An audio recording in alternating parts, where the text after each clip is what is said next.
Hey Pokemon fans, I'm TheJWittz, and today we're going to talk about some interesting Pokemon relationships.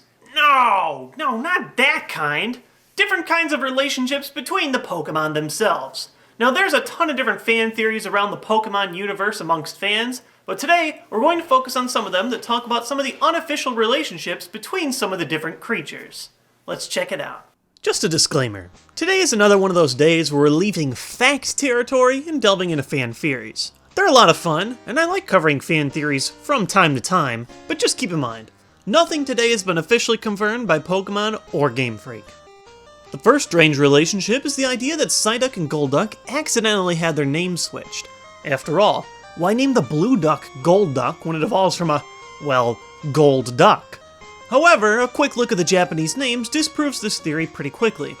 While Golduck is still called Golduck in Japanese, Psyduck's Japanese name is Koduck, a combination of the words child and duck. There's very little chance that they switched the names there. So why Golduck? The only real thing we can point to is gold being associated with psychic properties a few times within the game language. The Gold Gummy is best liked by psychic Pokemon in Pokemon Mystery Dungeon, and the Psychic Gem Marsh badge is called the Gold Badge in Japan. Not really much of a theory, but more of a visual relationship is the regular Rotom and Shuppet. Both are ghost type and have an almost identical body shape with oval bodies and a point at the top. Some people like to joke that all you have to do is throw a Reaper cloth on top of Rotom and ta-da! Instant Shuppet. Another interesting visual relationship is that between Carvanha, Sharpedo, and Garchomp. While Garchomp's evolution line is described as land sharks and Carvanha's is clearly that of a sea shark, there remains a lot of similarities between the two that might make these separate sharks distant relatives. For starters, both Carvanha and Garchomp use almost identical color schemes of dark blue, red, and yellow. All three also feature a distinct yellow star on their body. And finally, both Sharpedo and Garchomp have ripped fins on their backs. Given the striking similarities, it's possible that Game Freak is either hinting at a distant relationship between the two sharks, or it's possible that Garchomp was originally part of that line, but reworked in Generation 4. Many have noted that the orb inside of a cloister is extremely similar in design to the ghost Pokemon Ghastly. This similarity is even more uncanny when you realize that these two Pokemon are right next to each other in the Pokédex. There isn't really any other evidence to prove this theory, but it's an interesting observation. Another ghostly fan theory notes that Ken Sugimori artwork gives both Haunter and Voltorb the same eyes, suggesting that Voltorb are actually possessed Pokeballs, constantly exploding out of anger because they're trapped. While simply noting that these two Pokemon have similar eye designs isn't really convincing on its own, it's interesting to note that the Power Plant, the place where the modern Pokeball and Voltorb was created, and Lavender Town, the place where Haunter's home Pokemon Tower is, are very close together on the Kanto map. It isn't too far of a stretch to suggest that some spirits could have wandered off from Pokemon Tower and possessed a newly created Pokeball to give it life. And last of the original Ghost Trio theories is Gengar and Clefable. This theory postulates that the two characters, which have very similar designs in body, ears, fingers, and toes, are the antithesis of each other. Many suggest that Gengar, the shadow Pokemon, is the shadow of Clefable. Interesting to note is that because Clefable is normal type and Gengar is ghost type, neither could damage each other using main types of attacks, locking the two in some kind of eternal struggle. Here's a fun theory that's sure to make you look twice. Some people argued that Butterfree and Venomoth were switched at some point during the early development of the games. First, let's look at the more convincing argument, Venonat and Butterfree. Both are purple, have large red eyes with the Compound Eyes ability, have antennae, 3-fingered hands, and rounded feet. Also, when comparing the sprites of the first few games, the Pokemon appear to be in the exact same pose, with leg kicking up in the same games, and a more centered pose in others.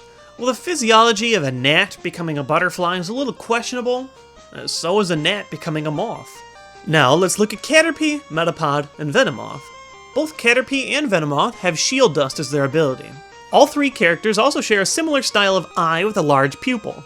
All three feature grooves at the bottom of their body, and all three share some sort of head ornament.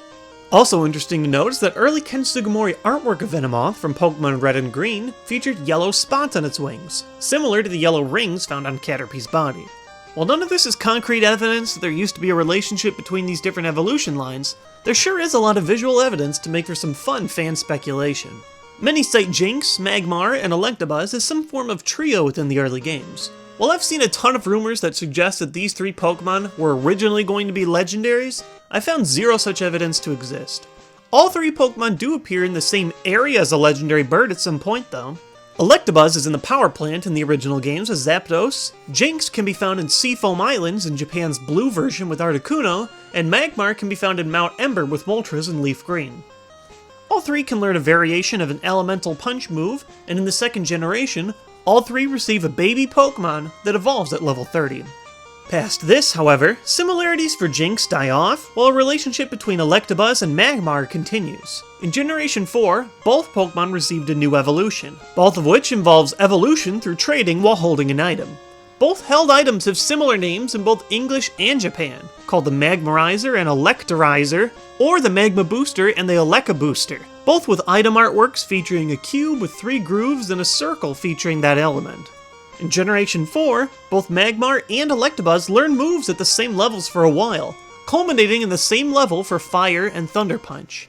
And finally, both characters have names that are phonetically reversed in Japan, Boobel for Magmar and Alaboo for Electabuzz. Despite a huge Scyther-Electabuzz war in the anime, it's safer to say that the real rivals are Electabuzz and Magmar. Cubone is, as I've mentioned before, one of the most depressing creatures in Pokemon existence, with every one of its Pokedex entries making note that the skull it wears is that of its dead mother. The question remains, who is that dead mother? One popular relationship is that said mother is Kangaskhan. Cubone constantly cries over its dead mother, but in the first generation, there was no breeding, and the only true mother Pokemon in existence is Kangaskhan, the one carrying a child within its pouch. While Kangaskhan's child is clearly blue, it's interesting to note that Kangaskhan's coloration is very close to Cubone's, and the design of the child isn't that far off from Cubone's simple design either. Kangaskhan also bears several similarities to Marowak, including a lined stomach, a spiked tail, and cross eyes. There are a ton of variations on exactly how Cubone and Kangaskhan could have been connected, but most theories agree that Kangaskhan as Cubone's mother is a very real possibility. The next one is pretty common in terms of spread as of late, but it's still worth sharing for anyone who hasn't heard it before. The theory is that Ditto is a failed clone of Mew, one that's bounced around since the early 2000s with the creation of shiny Pokemon, and it's been very popular lately. Let's look at what we've got. Both Mew and Ditto are the only Pokemon that can naturally learn Transform. They both have the same weight at 8.8 pounds. Both Pokemon have an even distribution of all of their stats. And both Pokemon share the same color scheme, being pink by default and blue when shiny. But there's a little more you can examine when looking at where Ditto is located in some of the first generation games and remakes. In Pokemon Yellow specifically, the only places you can catch a wild Ditto are Pokemon Mansion, the site where Mew was kept and used to create Mewtwo, and Cerulean Cave, the place where Mewtwo himself is located at the end of the first generation games. With all the connections to Mew's properties and its origins, many believe that Ditto is either a failed clone of Mew, or at least related to the mysterious legendary Pokemon in some way. And last but not least is a connection that jumps the complete gap from 1st generation to 5th generation, and it kinda blew my mind. There is evidence to suggest that Genesect, the modified Pokemon created by Team Plasma, is actually a Kabutops. Let's start with Genesect, who is described in its Pokedex entries as originally a Pokemon that was 300 million years old, feared as the strongest of hunters, and altered by Team Plasma, enhanced with a cannon attached to its back. Now there's no doubt that Kabutops was the strongest of hunters back in its day. We've explored that in my creepy Pokedex entries posts. He, slashes prey open and then sucks their body fluids. So, yeah, decent hunter. Then, when looking at Kabuto, his Pokedex entry mentions being over 300 million years old. Sound familiar? It's definitely peculiar that both Genesect and Kabutops mention this same 300 million years of age. I looked through all the Pokedex entries of other fossil Pokemon, and the only ones that list an age are Lileep, Cranidos, Shieldon, and Tortuga, all of which mention just 100 million years of age.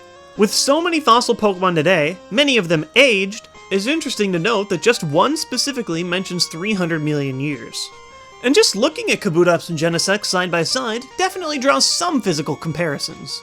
There are definitely holes in this theory, such as how Kabutops suddenly would get such a thin waist, and how a water and ground Pokemon could become genetically altered to become Bug and Steel, but the similarities are definitely interesting. One of the coolest parts of Pokemon is the way that their long and complicated lore leads itself to all kinds of fan analysis and speculation, and I can't wait to see what new theories emerge when the 6th generation hits later this year. Thanks for watching my video. If you enjoyed it or want to learn more about the Pokemon universe, click the link below to subscribe to my channel and learn when new videos are coming out. Or you can check over to the side to learn about some of my other channels. Or you can sit around and listen to me talk. That's cool too. I mean, this is pre-recorded, so we can't have a conversation, but hope you have a nice day. Yeah, a nice day.